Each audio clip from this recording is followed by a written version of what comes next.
Hello बच्चों, कैसे आप? एक बार फिर से आप सभी का बहुत बहुत स्वागत है आपके अपने YouTube channel M Khalid classes में। मैं मोहम्मद खालिद। हम लोग पढ़ रहे हैं कक्षा 12 की फिजिक्स और उसमें हम लोग पढ़ रहे हैं पहला चैप्टर। ये जो पहला चैप्टर है उससे संबंधित बहुत सारी चीज़ें हम लोगों ने पिछले वीडियोज़ में पढ़ी हैं। आपको हम 5-6 वीडियोज़ करीब 7 वीडियोज़ उपलब्ध करा चुके हैं। ठीक है, आज हम लोग उसी श्रृंखला में आगे बढ़ते हुए आज हम लोग पढ़ेंगे वैद्युत द्विध्रुव के कारण अच्छी स्थिति में वैद्युत क्षेत्र की तीव्रता और निरक्षी स्थिति में वैद्युत क्षेत्र की तीव्रता उसको ज्ञात करना। ठीक है, आइए देखते हैं। आइए हम लोग आगे देखते हैं कि ये वैद्युत द्विध्रुव क्या कर सकते हैं। देखिए, या वैद्युत द्विध्रुव का स्टडी हम लोग क्यों करते हैं। ये जो वैद्युत द्विध्रुव होते हैं ये अपने चारों ओर वैद्युत क्षेत्र बनाते हैं। समझिएगा, ये जो वैद्युत द्विध्रुव होता है, जैसे हम लोगों ने अभी पढ़ा कि यहाँ पे एक प्लस का आवेश हो और एक माइनस का आवेश हो। फिर से बना देते हैं। ये दो आवेशों के बीच की दूरी को हमने बनाया और ये आवेश बना दिया हमने। ये वाला माइनस क्यू सपोज कीजिए और ये वाला प्लस क्यू है। ठीक है, और इन दोनों के बीच की दूरी मान लेते हैं 2L है। तो इसमें से आधी दूरी ये L मानी जाती है और आधी दूरी L मानी जाती है। अभी हमने आपको बताया। अच्छा, ये जो वैद्युत द्विध्रुव होते हैं ये क्या करते हैं, ये अपने चारों ओर एक तरह का वैद्युत क्षेत्र बनाते हैं। ठीक है, क्या बनाते हैं? वैद्युत क्षेत्र बनाते हैं, क्योंकि इसमें दो बिंदु आवेश हैं। प्लस का क्यू भी मौजूद है और माइनस का क्यू भी मौजूद है। दोनों उपस्थित हैं। जब दोनों ही उपस्थित हैं तो दोनों ही के कारण वैद्युत क्षेत्र बनता है। और ये वैद्युत क्षेत्र किस डायरेक्शन में बनता है, कितना बनता है, इसी पर हमको अब स्टडी करनी है, इसी को हमको समझना है। देखिए, अगर जो ये वैद्युत द्विध्रुव होता है कोई, अगर जो, तो यहाँ पे ये माइनस का क्यू चार्ज है, यहाँ पे प्लस का क्यू चार्ज है। अगर जो हम इस बिंदु पर इस लाइन पर किसी भी बिंदु पर कहीं पर भी हम वैद्युत क्षेत्र निकालते हैं, यहाँ पर या यहाँ पर, तो हम कहते हैं कि अच्छी स्थिति में वैद्युत क्षेत्र हमने ज्ञात किया। अर्थात इसको हम अच्छी स्थिति में वैद्युत क्षेत्र कहेंगे। ये सारे बिंदु किस पोजीशन में है? एक्सियल पोजीशन में है या अच्छी स्थिति में है, क्योंकि ये जो लाइन होती है ये अक्ष कहलाती है। ये वैद्युत द्विध्रुव की अक्ष हो गई। और ये इस लाइन है, इस लाइन के आगे इधर चले जाओ या इधर चले जाओ या बीच में कहीं पर भी हमको जो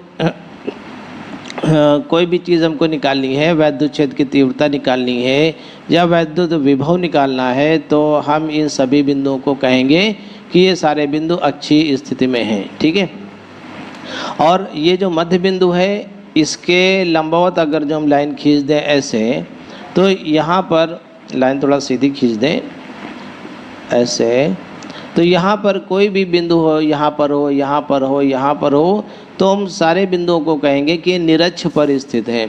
अर्थात ये बिंदु सब निरक्षी स्थिति में कहे जाएंगे। ठीक है, तो अब हम लोग यहाँ पर दो जगह वैद्युत क्षेत्र को ज्ञात करेंगे, यहाँ पे ज्ञात करेंगे और यहाँ पर भी ज्ञात करेंगे। इसको कहेंगे अच्छी स्थिति में, इसको कहेंगे निरक्षी स्थिति में। ठीक है, और उसके बाद एक और चीज़ ज्ञात करेंगे, इन दोनों स्थितियों के बीच में अगर जो कोई पॉइंट है, यहाँ पर हो, यहाँ पर हो, यहाँ पर हो, कहीं पर भी हो, तो वहाँ पर वैद्युत क्षेत्र की तीव्रता कितनी होगी उसको भी हम लोग ज्ञात करेंगे। ठीक है, तो आइए शुरुआत करते हैं। सबसे पहले हम लोग अच्छी स्थिति में वैद्युत क्षेत्र की तीव्रता को ज्ञात करने की कोशिश करते हैं। अच्छी स्थिति में वैद्युत क्षेत्र की तीव्रता ज्ञात करने के लिए हमने माना कि एक वैद्युत द्विध्रुव है। यहाँ पर हमने लिख लिया अच्छी स्थिति में वैद्युत द्विध्रुव के कारण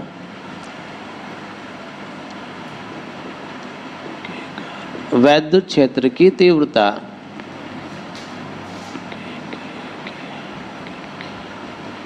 ठीक है। देखिए, तो इसके लिए हमने माना कि कोई वैद्युत द्विध्रुव है जो कि दो बिंदु आवेशों से मिलकर के बना है। एक प्लस क्यू है और दूसरा माइनस क्यू है और उनके बीच की दूरी 2L है। ठीक है, माना प्लस क्यू तथा माइनस क्यू आवेशों से निर्मित एक वैद्युत द्विध्रुव है जिसकी लंबाई या आवेशों के बीच की दूरी या विस्थापन कुछ भी कह सकते हैं जिसकी लंबाई 2L है। ठीक है, अब देखिए इसकी अच्छी स्थिति में इसके मध्य बिंदु से, ये इसका मध्य बिंदु मान लेते हैं O है, और इसके मध्य बिंदु से यहाँ पे चले जाइए, यहाँ पर कोई बिंदु है मान लिया कैपिटल P, और उसकी दूरी बिंदु O से है स्मॉल r। अब यहाँ पर हमको वैद्युत क्षेत्र की तीव्रता ज्ञात करनी है, तो हमने क्या लिखा, माना मध्य बिंदु से इसकी अक्ष पर r दूरी पर स्थित किसी बिंदु कैपिटल P पर वैद्युत क्षेत्र की तीव्रता ज्ञात करनी है, वैद्युत क्षेत्र की तीव्रता ज्ञात करनी है। ठीक है, ये हमारा टारगेट हो गया। अब देखिए यहाँ पर वैद्युत क्षेत्र किन आवेशों के कारण होगा। देखिए यहाँ पर दो ही वैद्युत आवेश है, एक प्लस का Q है, एक माइनस का Q है। प्लस का Q जो होगा ये यहाँ पर वैद्युत क्षेत्र बनाएगा, माइनस का Q वो भी यहीं पर एक वैद्युत क्षेत्र बनाएगा। ठीक है, दोनों का इफेक्ट यहाँ पर बिंदु P पर होगा। देखिए ये जो प्लस का Q आवेश है, इसके कारण जो वैद्युत क्षेत्र की तीव्रता होगी उसकी डायरेक्शन किधर होगी। देखिए इसको पता लगाने के लिए हमने माना कि यहाँ पर हमने एक परीक्षण आवेश Q0 रखा, वो परीक्षण आवेश Q0 किधर जाने की कोशिश करेगा। देखिए यहाँ पर धन आवेश का Q0 अगर जो रखें तो ये धन प्लस Q के कारण ये प्रतिकर्षित होगा और इसकी दिशा इधर होगी। हम लिखेंगे वैद्युत क्षेत्र की तीव्रता इधर को होगी। अब देखिए हमने माना कि यहाँ पर प्लस Q0 रखा है, तो माइनस का Q उसके साथ कैसा बिहेव करेगा, वो उसको आकर्षित करेगा, इसलिए वैद्युत क्षेत्र की तीव्रता जो होगी वो इस डायरेक्शन में होगी। E2 वेक्टर ऐसे बना देंगे। अब देखिए यहाँ से O से लेकर के यहाँ तक की दूरी कितनी है, R है। अब देखिए दोनों हम वैद्युत क्षेत्र की तीव्रताओं के मान निकालेंगे। जो पहले प्लस का Q है इसके कारण वैद्युत क्षेत्र की तीव्रता निकालें। प्लस Q के कारण वैद्युत क्षेत्र की तीव्रता, प्लस Q के कारण जो वैद्युत क्षेत्र की तीव्रता होगी वो कितनी होगी, वो हम लिखेंगे E1 बराबर, सूत्र क्या होता है 1/4πε0, और क्या होता है Q/r², आवेश बटे दूरी का वर्ग। आवेश हमने लिख दिया Q और दूरी का वर्ग, दूरी कितनी है। देखिए प्लस Q से देखा जाए बिंदु P तक की दूरी कितनी होगी, तो यहाँ से इस दूरी को निकालने के लिए हमको पूरे R में से L को घटाना होगा, तो इस दूरी को हम कह सकते हैं R-L। अच्छा, इसको हम चाहें तो AB भी लिख सकते हैं इसे। तो B से लेकर के P तक की दूरी को हम क्या लिख सकते हैं, B से P तक की दूरी हमें चाहिए, तो इसको हम R-L लिख सकते हैं। यहाँ पर लिख देंगे R-L का होल स्क्वायर। इसी तरह से ये जो माइनस Q है इसके कारण वैद्युत क्षेत्र की तीव्रता कितनी होगी, माइनस Q के कारण बिंदु P पर वैद्युत क्षेत्र की तीव्रता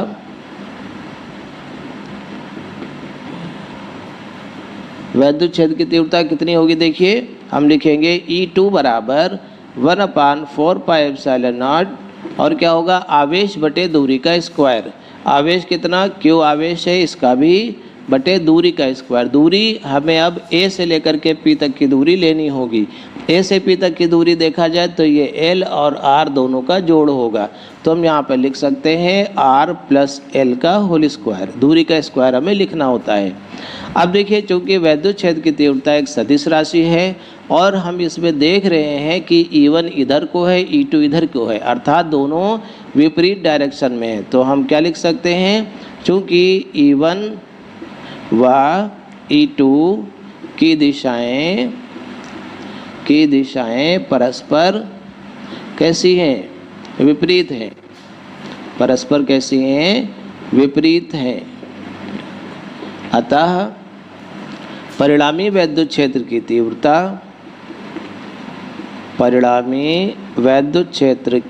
तीव्रता क्या हो जाएगी। देखो भाई, परिणामी वैद्युत क्षेत्र की तीव्रता कितनी हो जाएगी।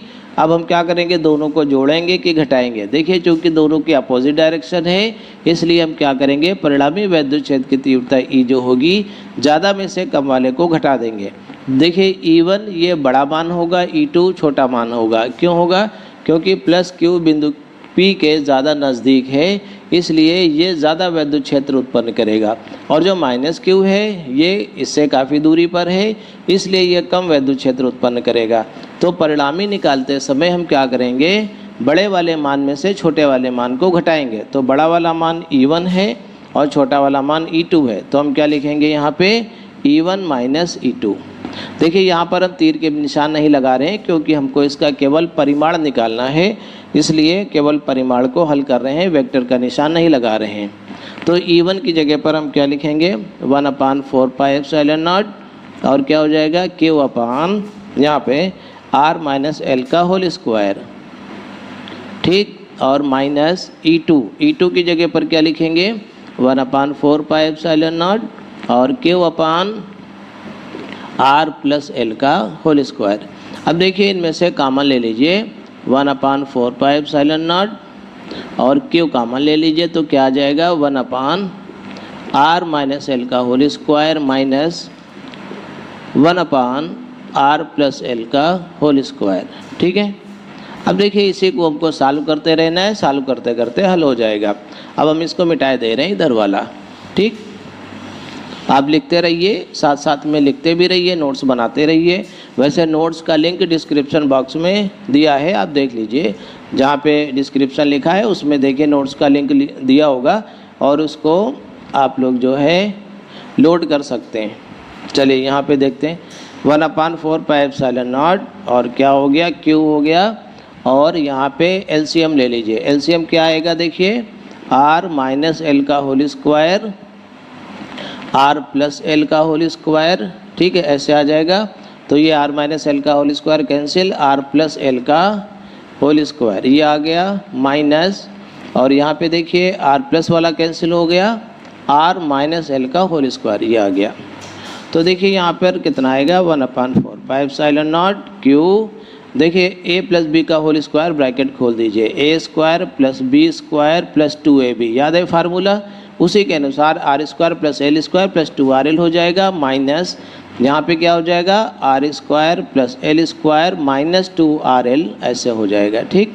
यहाँ पे थोड़ा साफ साफ लिख दें, और बटे में क्या हो जाएगा? देखिए R माइनस एल का whole square, R plus L का होल स्क्वायर। तो देखिए R minus L, R plus L, a minus B A plus B वाले फार्मूले के अनुसार जो गुणनखंड में पड़ा उसके अनुसार R square minus L square हो जाएगा, और दोनों का जो होल स्क्वायर है वो यहाँ पे आ जाएगा, ठीक है। अच्छा, फिर देखिए 1/4 पाई एप्सिलॉन नॉट और Q, यहाँ पे ये ब्रैकेट खोल दीजिए। तो ब्रैकेट को खोल देंगे तो हो जाएगा R square plus L square plus 2RL, और यहाँ पे minus R square minus L square plus 2RL ये हो जाएगा, और अपान में इसको ऐसे लिख दीजिए, R square minus L square का होल स्क्वायर। इसको सावधानी से धीरे धीरे हल करते जाइए। देखिए R स्क्वायर प्लस का माइनस का कैंसिल हो गया, एल स्क्वायर प्लस और माइनस कैंसिल हो गया। देखिए यहाँ पे कितना आ जाएगा? 1/4 पाई एप्सिलॉन नॉट, Q आ जाएगा 2RL जुड़ गया, आ गया 4RL अपान यहाँ पे R square minus L square का होल स्क्वायर, ठीक। फिर देखिए यहाँ पे ध्यान दीजिए, इसको मिटा दे रहे हैं। देखिए थोड़ा बड़ा प्रूफ है और इतना बड़ा बोर्ड नहीं है हमारे पास। तो देखिए यहाँ पे कितना जाएगा? Equal to 1/4 pi epsilon naught, देखिए Q है 4RL है, यहाँ से हमने 2L अलग कर लिया, 4 का मतलब 2 गुणे 2, 2 और L को अलग कर लिया, 2R को अलग कर दिया, समझिएगा। ऐसा क्यों किया अभी बता रहे हैं। Q इंटू 2L हमने लिख दिया ऐसे, यहाँ से 2L ले लिया, बाकी बचा 2R, इसको अलग लिख दिया 2R upon R square minus L square का whole square, R square minus L square का होल स्क्वायर। यहाँ पे देखिए Q इंटू 2L ये एक राशि बन गई, जिसको हम क्या कहते हैं? याद करिए, इसको हम कहते हैं वैद्युत द्विध्रुव आघूर्ण, और इसको P से निरूपित करते हैं, P into 2R upon R square minus L square का होल स्क्वायर। तो इसको सूत्र को 2pr लिख दें तो पढ़ने में अच्छा लगेगा। 1/4πε0 2pr upon R square minus L square का होल स्क्वायर। देखिए ये वैद्युत द्विध्रुव के कारण अच्छी स्थिति में वैद्युत क्षेत्र की तीव्रता का फार्मूला सेट हो गया। ठीक है, अब यहाँ पर एक चीज़ ये कहा जाता है कि ये जो द्विध्रुव होते हैं ये बहुत छोटी लंबाइयों के होते हैं, जैसे कि HCl हो गया, NaCl हो गया, इनके एग्जाम्पल आपने पढ़े हैं, तो उनकी लंबाइयाँ बहुत ही छोटी होती हैं। किसके रिस्पेक्ट में? ये जो दूरी r होती है इसके कंपैरिजन में l बहुत छोटा होता है, इसलिए l का स्क्वायर जो होगा वो और भी छोटा होगा, इसलिए r स्क्वायर में से उस गिनती को घटाने पर कोई ख़ास फ़र्क नहीं पड़ेगा। तो हम ये कह सकते हैं कि l का मान अगर जो आप इसमें नहीं भी रखते हैं इस फार्मूले में तो कैलकुलेशन के ऊपर कोई फ़र्क नहीं पड़ता है। तो यहाँ पर l को छोड़ दिया जाता है ताकि हमारा फार्मूला कुछ सरल हो सके। हम क्या लिखेंगे? चूँकि l is very very less than r, ठीक है, अतः l को नगण्य मानने पर, l को क्या करें? नगण्य मान लें, उसकी लंबाई को बहुत छोटा मान लें। l को नगण्य मानने पर, अगर जो l को हम नगण्य मान लेंगे तो क्या आएगा? देखिए ये बराबर आ जाएगा 1/4πε0। ठीक है, l को लगभग 0 मान लीजिए, तो l को नगण्य या 0 मान लेते हैं तो इससे क्या होगा? ये l स्क्वायर वाला पद खत्म हो जाएगा, r स्क्वायर बचा और इसके ऊपर होल स्क्वायर पहले से लगा है तो r की घात 4 आ जाएगी यहाँ पर। अच्छा, यहाँ पर ये r है, ये r की घात 4 है, इसको कैंसिल कर दीजिए तो पावर 3 बचेगी। तो वैद्युत क्षेत्र की तीव्रता का फार्मूला क्या बनेगा? आइए जल्दी से ये भी देख लेते हैं, इसको भी मिटा देते हैं। तो वैद्युत क्षेत्र की तीव्रता का फार्मूला बना ये बराबर 1/4πε0 और क्या आ गया? 2p/r³। ये बना, ये काफ़ी सरल रूप में है। अगर जो कोई वैद्युत द्विध्रुव है उसके कारण अच्छी स्थिति में वैद्युत क्षेत्र की तीव्रता का फार्मूला ये होगा। अच्छा, यहाँ पर देखिए एक चीज़ समझिए, यहाँ पे ये जो दूरी है r, वैद्युत क्षेत्र की तीव्रता दूरी के घन के व्युत्क्रमानुपाती होती है। और बिंदु आवेश के कारण जो हम लोगों ने पढ़ा था, बिंदु आवेश के कारण वैद्युत क्षेत्र की तीव्रता, उसका फार्मूला हम लोगों ने पढ़ा था E बराबर 1/4πε0 Q/r²। वहाँ पे जो वैद्युत क्षेत्र की तीव्रता थी वो दूरी के वर्ग के व्युत्क्रमानुपाती थी। तो शायद कभी कभी प्रश्न में ये अति लघु उत्तरी या लघु उत्तरी प्रश्नों में पूछ सकते हैं कि जो बिंदु आवेश के कारण वैद्युत क्षेत्र की तीव्रता है वो दूरी के वर्ग के व्युत्क्रमानुपाती होती है, इसको याद रखिएगा। और जो वैद्युत द्विध्रुव के कारण अच्छी स्थिति में वैद्युत क्षेत्र की तीव्रता निकालेंगे तो वो दूरी के घन के व्युत्क्रमानुपाती होती है। ठीक है, ये एक छोटा सा फैक्ट है, इसको याद रखिएगा। अगर पूछा जाए तो बताना है, वरना इसकी कोई फ़िलहाल ज़रूरत नहीं है। तो यहाँ पर जो है हम लोगों ने क्या ज्ञात किया? अच्छी स्थिति में वैद्युत द्विध्रुव के कारण वैद्युत क्षेत्र की तीव्रता। इसके बाद अगला टॉपिक देखिए, अगला टॉपिक लेते हैं निरक्षीय स्थिति में वैद्युत द्विध्रुव के कारण वैद्युत क्षेत्र की तीव्रता। इसके लिए हमने माना कि एक वैद्युत द्विध्रुव है जिसमें दो बिंदु आवेश है, माइनस का Q प्लस का Q, ठीक है, और उसमें बिंदु O है जो इसका मध्य बिंदु कहलाता है। इधर की दूरी L, इधर की दूरी L है, और इसकी निरक्ष पर स्थित कोई बिंदु P है जिसकी दूरी स्मॉल r है बिंदु O से। वहाँ पर हमको वैद्युत क्षेत्र की तीव्रता निकालनी है, ज्ञात करनी है। ठीक है, अब देखिए इसके लिए हमने क्या किया, प्लस Q के कारण वैद्युत क्षेत्र की तीव्रता ज्ञात करेंगे और माइनस Q के कारण भी वैद्युत क्षेत्र की तीव्रता ज्ञात करेंगे। फिर उन दोनों को हल करेंगे, मतलब चूँकि वैद्युत क्षेत्र की तीव्रता एक सदिश राशि है, इसलिए वेक्टर जोड़ से या वेक्टर के नियम के आधार पर हम वैद्युत क्षेत्र की तीव्रताओं को जोड़ेंगे, फिर हमको परिणामी प्राप्त होगा। कैसे? देखिएगा, प्लस Q के कारण जो वैद्युत क्षेत्र की तीव्रता होगी, सबसे पहले हम देखें कि वो किस डायरेक्शन में होगी। तो हमने कहा प्लस Q के कारण यहाँ पर परीक्षण आवेश Q0 रखें, धन परीक्षण आवेश Q0 रखें तो वो इधर की ओर भाग जाएगा। इसका मतलब यही वैद्युत क्षेत्र की दिशा होगी। तो ये प्लस Q के कारण जो वैद्युत क्षेत्र बनेगा, E1 वेक्टर उसकी ये डायरेक्शन होगी। ठीक, हम क्या लिख सकते हैं? देखिए, प्लस Q के कारण, अच्छा यहाँ पर माना प्लस Q तथा माइनस Q आवेश से निर्मित वैद्युत द्विध्रुव की लंबाई 2L है। ठीक है, इसका वैद्युत द्विध्रुव आघूर्ण P है, जो आपने पढ़ा था। वैद्युत द्विध्रुव आघूर्ण क्या मान लें, इसका P है। ठीक, बिंदु O से R दूरी पर स्थित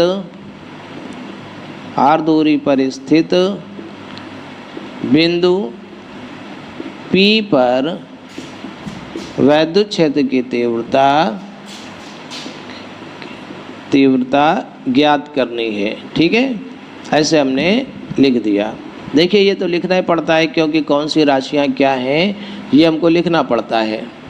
अब देखिए, यहाँ पे अपने प्रूफ की शुरुआत करते हैं। प्लस क्यू के कारण बिंदु P पर वैद्युत क्षेत्र की तीव्रता कितनी होगी। देखिए, वैद्युत क्षेत्र की तीव्रता मान लिया E1 होगी। इसकी वैल्यू क्या होगी, इसका परिमाण क्या होगा, 1/4 पाई एप्सिलॉन 0 और आवेश बटे दूरी का स्क्वायर। आवेश कितना, प्लस का Q है, दूरी का स्क्वायर। दूरी कितनी है, दूरी देखिए B से लेकर के P तक की है, लेकिन हमको ये दूरी पता नहीं। ये दूरी मालूम है L और ये दूरी मालूम है R। तो ये L है, ये R है और ये एक समकोण त्रिभुज बन रहा है। इसका मतलब ये वाली जो दूरी होगी ये वर्गमूल होगा R² प्लस L² के। पाइथागोरस प्रमेय से आप आसानी से निकाल सकते हैं। तो इस पाइथागोरस प्रमेय ही ये लगी हुई है। तो ये अंडर रूट या वर्गमूल R² प्लस L², ठीक है, और इसका होल स्क्वायर। ठीक है, क्योंकि दूरी का वर्ग होता है। अब देखिए, होल स्क्वायर से ये वर्गमूल कैंसिल हो जाएगा। हम ऐसे भी लिख सकते हैं 1/4 pi epsilon not Q/R² plus L², ऐसे। ठीक है, इसी प्रकार -Q के कारण जो विद्युत क्षेत्र की तीव्रता होगी, -Q के कारण किस बिंदु पर, बिंदु P पर, जो कि निश्चित स्थिति में है, बिंदु P पर वैद्युत क्षेत्र की तीव्रता, ठीक है, वो कितनी होगी और किस डायरेक्शन में होगी, हमें उसकी डायरेक्शन भी चित्र में बनानी होगी। तो देखिए, इससे इसको मिला दीजिए, इस बिंदु को P से इस -Q वाले बिंदु को मिला दीजिए और देखिए यहाँ पर परीक्षण आवेश Q0 रखिए और देखिए वो किधर जाने की कोशिश करता है। वो जो है प्लस Q0 यहाँ पर रखिए, तो ये माइनस का Q इसको आकर्षित कर लेगा अपनी तरफ, तो ये इसकी तरफ ऐसे आकर्षित हो जाएगा। तो ये वाली हो गई E2 की डायरेक्शन। ठीक है, तो हम क्या लिख सकते हैं, बताओ भाई। -Q के कारण बिंदु P पर वैद्युत क्षेत्र की तीव्रता ये क्या होगी, E2 बराबर 1/4 पाई एप्सिलॉन नॉट और Q/ दूरी का स्क्वायर। दूरी उतनी ही है, क्योंकि जितनी दूरी ये है उतनी दूरी ये भी है, तो वर्गमूल R² प्लस L² होगा और उसका जब वर्ग कर देंगे तो कितना आ जाएगा, R² प्लस L² आ जाएगा। ठीक है, आप डायरेक्ट लिख सकते हैं या वर्गमूल लिख करके वर्ग करिए, उसके बाद लिख दीजिए, बात एक ही। अब मामला ये है कि अब हमें इन दोनों वैद्युत क्षेत्रों को जोड़ना है। देखिए, ना तो ये एक दिशा में है और ना एक दूसरे के विपरीत दिशा में है, इसलिए इनको हम जोड़ने के लिए वेक्टर बीजगणित का सहारा लेंगे। अब देखिए, वेक्टर बीजगणित का क्या होता है, समझिए वो क्या हिसाब होता है। देखिए, यहाँ पे आपको समझा दे रहे हैं। यहाँ पे ये E1 वैद्युत क्षेत्र है, ठीक है, समझिएगा ध्यान से। इसके दो घटक हम प्राप्त कर लेंगे, एक इस डायरेक्शन में घटक और एक इस डायरेक्शन में घटक। मान लिया ये एंगल थीटा है, अभी उसमें भी बता देंगे, थोड़ा समझा रहे हैं। यहाँ पे ये एंगल थीटा है, तो ये घटक क्या कहलाएगा, ये घटक कहलाएगा, चलिए हम इसको थीटा नहीं मानते, इसको थीटा मान लेते हैं, इधर वाले को। ठीक है, जैसा कि प्रश्न में दिया हुआ है उसके अनुसार हम मान लेंगे, तो इसको हम थीटा मान लेंगे। तो ये वाला घटक हो जाएगा E1 साइन थीटा और ये वाला घटक हो जाएगा E1 कास थीटा। ठीक है, इसी तरह से ये जो E2 होगा, इसकी दिशा देखो इधर को है, नीचे को है, E2 इधर को है, इसके दो घटक प्राप्त होंगे, एक इधर को प्राप्त होगा, एक इधर को प्राप्त होगा। ये एंगल अगर जो थीटा होगा तो इसका एक घटक होगा इधर E2 cos थीटा और इधर वाला घटक होगा E2 sin थीटा। ठीक है, अब देखिए दोनों, ये पॉइंट P है, ये भी पॉइंट P है, हमने अलग अलग चित्र बनाए हैं। अब दोनों चित्र को हम एक ही में बना देंगे। ठीक है, तो ये आसान पड़ेगा। अभी देखिए पहली बार सीखा है इसलिए थोड़ा सा कठिन लगेगा शायद, लेकिन अब एक ही में बनाइए। कैसे? देखिए E1 को हमने यहाँ पे बनाया, अच्छे से समझिएगा। देखो E1 को बनाएंगे तो ये इतना बड़ा ये E1 बनेगा। E1 का एक घटक बनेगा, इसको क्या कहेंगे हम? इसको कहेंगे E1 sin थीटा। और E1 cos थीटा किधर बनेगा? E1 cos थीटा इधर बनेगा। तो इस डायरेक्शन में ऐसे बनेगा E1 cos थीटा। ठीक है, इसको क्या लिखेंगे हम? E1 cos theta. अब इसी में हमको इस नीचे वाले को भी बनाना है, तो इसी में जब बना देंगे तो ये नीचे की तरफ क्या आएगा? देखिए नीचे की तरफ आएगा E2 sin थीटा।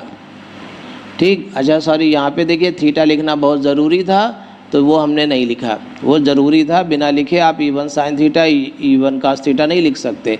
अच्छा, ये जो थीटा एंगल माना वो हमने इस एंगल को थीटा मान करके तब हमने लिखा, क्योंकि इसका कैलकुलेशन हम आसानी से कर सकते हैं। ठीक, अच्छा फिर से देखिए आगे और चीज़ समझिए।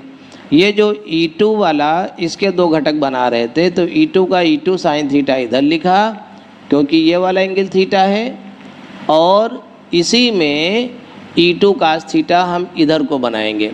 जब इधर को बनाएंगे तो E2 cos थीटा और E1 cos थीटा, कौन कौन सा? E2 cos theta, E1 cos theta दोनों बराबर होंगे और एक ही डायरेक्शन में होंगे। तो हम यहाँ पर डबल लाइन खींच देंगे और इसको इस चित्र को ऐसे कंप्लीट कर देंगे ऐसे। ठीक है, थोड़ा सा देख लीजिए, एक सिमेट्री होनी चाहिए चित्र में, ऐसे ये बन जाएगा। ठीक है, ये दूरी R है, यहाँ पे लिख दिया। अब देखिए कुछ किताब वाले क्या करते हैं, वो क्या करते हैं, देखिए E1 cos theta E2 cos theta, चूँकि दोनों एक में है इसलिए इसको बड़े परिमाण को दिखाने के लिए इस लाइन को लंबी कर देते हैं, यहाँ तक बना देते हैं और दोनों को जोड़ करके लिख देते हैं। वो कैसे बनता है देखिए, उस चित्र को कैसे बना सकते हैं हम ये भी समझ लीजिए। तो उसको क्या करेंगे, इस लाइन को क्या करेंगे, लंबी कर देंगे। चलिए मिटारे दे रहे हैं इसको, और ये इतनी बड़ी कर देंगे, डबल कर देंगे। ठीक है, डबल करके इसको ऐसे बना देते हैं ऐसे, और इसको क्या लिख देंगे, इसको लिख देंगे हम E1 cos theta plus E2 cos theta. ठीक है, तो चाहे आप ऐसे बना दीजिए, चाहे जैसे अभी हमने पहले बनाया था वैसे बना दीजिए, दोनों एक ही बातें हैं। ठीक है, अब आपको जैसा अच्छा लगे वैसा आप इसको हल कर सकते हैं। ठीक है, डबल लाइन बना करके भी कर सकते हैं, ऐसे भी कर सकते हैं। चलिए ऐसे लिखा रहने दिया। अब देखिए आप, ये जो परिणामी है वो कैसे निकलेगा, देखिए E1 और E2 दोनों की वैल्यू देखिए बराबर है। E1 जितना है ये वाला मान और E2 जितना है ये वाला मान, दोनों बराबर हैं। इसलिए E1 sin थीटा और E2 sin थीटा ये दोनों भी आपस में बराबर होंगे, और ये दोनों परस्पर विपरीत दिशाओं में है, इसलिए ये दोनों एक दूसरे को कैंसिल कर देंगे। हम लिखेंगे E1 व E2 वेक्टर के घटक E1 sin थीटा व E2 sin थीटा परस्पर बराबर और विपरीत हैं, परस्पर बराबर और विपरीत हैं। अतः वे एक दूसरे को निरस्त कर देते हैं, एक दूसरे को निरस्त कर देते हैं। ठीक है, परंतु जो दूसरे घटक हैं कौन कौन से, E1 cos थीटा और E2 cos थीटा, ये दोनों एक ही दिशा में हैं और ये दोनों परस्पर जुड़ जाते हैं, परंतु E1 cos थीटा और E2 cos थीटा एक ही दिशा में हैं, एक ही दिशा में होने के कारण परस्पर जुड़ जाते हैं। ठीक है, ये दोनों परस्पर जुड़ जाएंगे। क्यों जुड़ जाएंगे? क्योंकि दोनों एक ही डायरेक्शन में हैं। अतः परिणामी वैद्युत क्षेत्र की तीव्रता क्या होगी? चलिए इसको मिटा के इधर लिखे दे रहे हैं।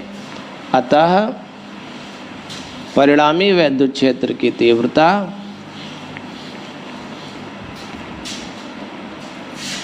नीचे लिख दें यहाँ पे। अतः परिणामी वैद्युत क्षेत्र की तीव्रता, देखिए ये कितनी हो जाएगी? परिणामी वैद्युत क्षेत्र की तीव्रता E बराबर ये हो जाएगा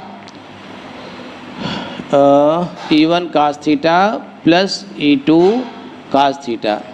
अब देखिए इन दोनों को जोड़ना है। हमको पता है चूंकि E1 और E2 दोनों बराबर और विपरीत हैं, चूंकि E1 और E2 दो परिमाण के हिसाब से देखा जाए तो दोनों की वैल्यू बराबर ही है। तो चूंकि E1 और E2 दोनों बराबर हैं, इसलिए यहाँ पर E बराबर आप लिख दीजिए 2E1 cos थीटा, या तो लिख दीजिए 2E2 cos थीटा, कोई भी लिख दीजिए। ठीक है, अब देखिए इसको हल करिए। 2 लिखिए, E1 की वैल्यू जो अभी हमने मिटा दिया है उससे देख लीजिए क्या लिखेंगे, 1/4 पाई एप्सिलॉन नॉट और Q/r² प्लस L²। अब देखिए cos थीटा, यहाँ पर cos थीटा की वैल्यू आपको लिखनी है। तो cos थीटा की वैल्यू यहाँ पे क्या होगी? अगर जब इस त्रिभुज को देखें POB, कौन सा त्रिभुज? POB को अगर जो हम देखें तो cos थीटा किसके बराबर होगा? हमने पढ़ा है cos थीटा बराबर आधार बटे कर्ण होता है। थीटा के हिसाब से ये वाली दूरी आधार होगी, मतलब L होगी, और कर्ण ये वाला होगा वर्गमूल r² प्लस L², ऐसे होगा। तो cos थीटा की जगह पर हम लिख सकते हैं L/√r² प्लस L², या वर्गमूल r² प्लस L²। अब देखिए 2Q और L, इसको एक पास इधर लिख दीजिए, तो क्या हो जाएगा? Q × 2L हो जाएगा। और यहाँ पर देखिए r² प्लस L², ये एक जैसा है, इसमें पावर 1 है और इसकी पावर आधी है, तो 1 और आधी मिलकर के 1.5 हो गई। इसका मतलब 1.5 का मतलब हुआ 3/2, तो इसकी पावर 3/2 हो गई। तो E बराबर देखिए कितना आया, 1/4 पाई एप्सिलॉन नॉट, और ये Q × 2L ये वैद्युत द्विध्रुव आघूर्ण बन गया, P/ ये कितना आया देखिए, r² प्लस L² की होल पावर 3/2। ये इसका फार्मूला हो गया वैद्युत द्विध्रुव के कारण वैद्युत क्षेत्र की तीव्रता का। किस स्थिति में? निरक्षीय स्थिति में। ठीक, अब देखिए यहाँ पर जो अभी पिछले प्रूफ में किया था हम लोगों ने, क्या किया था? अगर जो वैद्युत द्विध्रुव की लंबाई को हम नगण्य मान लें तो देखिए फार्मूला क्या आता है, हम लिख देंगे, क्या लिख देंगे? चूँकि L is very very less than R की तुलना में L बहुत छोटा है, अतः L को क्या करें? नगण्य मानने पर, L को नगण्य मानने पर क्या आएगा?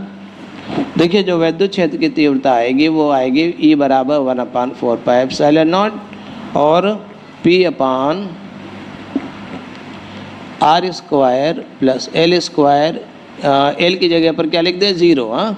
L² की जगह पर भी 0 आ जाएगा, इसकी पावर 3/2। अब देखिए कितना आ जाएगा, E बराबर 1/4 पाई एप्सिलॉन नॉट P/r² और ये पावर 3/2, 2 और 2 ये कट गया, तो E बराबर आ गया 1/4 पाई एप्सिलॉन नॉट और आया P/r³। ये वैद्युत क्षेत्र की तीव्रता निरक्षीय स्थिति में आ गई। देखिए अच्छी स्थिति में जो r दूरी पे वैद्युत क्षेत्र की तीव्रता निकाली थी उसमें P/r³ था, 2P/r³ था, और इसमें आया है P/r³। इसका मतलब उसमें वैद्युत क्षेत्र की तीव्रता इसकी तुलना में डबल होती है, ज़्यादा होती है। तो हमने कहा कि यहाँ से r दूरी पर यहाँ पर वैद्युत क्षेत्र की तीव्रता जितनी होगी उसकी आधी ये होगी, अर्थात इसकी डबल यहाँ पे होगी, इसकी दूनी वहाँ पे होगी। ठीक है, तो निरक्षीय स्थिति में वैद्युत क्षेत्र की तीव्रता कम होती है, अच्छी स्थिति में ज़्यादा होती है। ठीक है, और कितने का फ़र्क होता है, दूने का फ़र्क होता है। अच्छी स्थिति में निरच्छी स्थिति के तुलना में डबल होगी, अर्थात निरच्छी स्थिति में अच्छी स्थिति की तुलना में आधी होगी। ठीक है, तो उम्मीद है ये दोनों प्रूफ आपको समझ में आ गए होंगे। तो बहुत जल्दी हम आपको अगला वीडियो उपलब्ध कराएंगे जिसमें हम किसी भी स्थिति में वैद्युत क्षेत्र की तीव्रता का फार्मूला सेट करेंगे। ठीक है, तो आज के लिए इतना ही पढ़ते हैं। मैं मोहम्मद खालिद, और हमारे चैनल को लाइक और सब्सक्राइब करने के लिए आप सभी का बहुत बहुत धन्यवाद।